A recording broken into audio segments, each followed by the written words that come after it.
intelligence and is willing to work for the public good deserves the respect of all of us, and I thank you and wish you the best in your future endeavors. Mr. Chairman, I thank you for holding this important hearing on globalization. There is a whole lot of debate.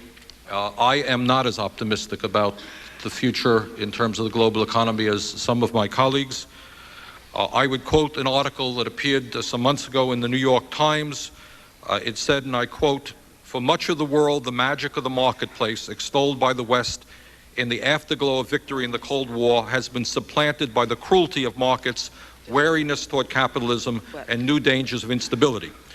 End of quote. A couple of months ago, Business Week editorialized, quote, "The austerity policies forced upon countries by the IMF in return for loans transform bad debt problems into economic debacles."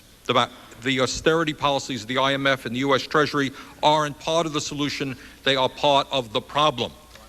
If you look at what is happening in the world today, we should pay attention to what the World Bank is telling us. For example, the World Bank says that people living on less than $1 a year, the number of people living on less than $1 a year has risen from $1 billion a few years ago to about 1.3 billion today, and would probably reach 1.5 billion by the year 2000. So we're seeing a significant increase among some of the very poorest people in the world. In Eastern Europe and the former Soviet Union, the World Bank calculated that the number of people who are living under the poverty line of $4 a day has grown from 14 million in 1989 to 147 million today. That is not good news. What some of us have done, and my office has been working with economists, NGOs, people in the trade union movement, and we have developed an alternative approach to the world architecture. And let me talk a little bit about some of the aspects of that will be part of legislation that I will soon be introducing. Our concern for the global economy that we want in the future is based on labor and human rights, protection of the environment, and new initiatives to encourage socially and environmentally sound national and local development. In other words, our goal is to protect the poorest people, the working people, the environment, and not just necessarily the large banks and financial institutions that have been making huge sums of money in recent years and in the process causing massive harm all over the world.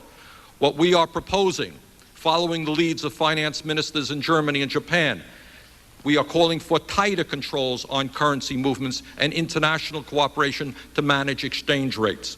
We are following the initiative of the labor and human rights movements worldwide.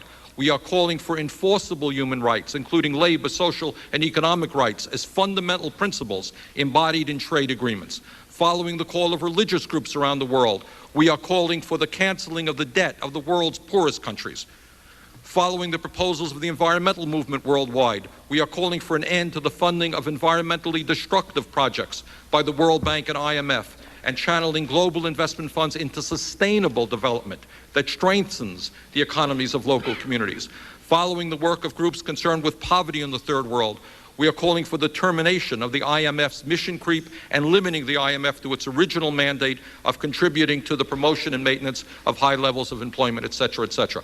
In other words, I think the time has come to raise some fundamental questions about the nature of the global architecture that this country has helped develop. It has caused massive economic problems for the poorest people and for the environment. And I am very concerned about the kinds of volatility that we're seeing. And if people think that what happened in Asia, what happened in Mexico, what has happened in Russia is just going to pass by, when you have all of this flow of capital up and down, I think we are making a very sorry mistake. And I think we really need to thoroughly re-examine what we are doing. Thank you very much, Mr. Chairman. Thank you, Mr. Sherman. Mr. Chairman, I look forward to the more serious part of the discussion after the testimony, but I just want to take this minute to join with those who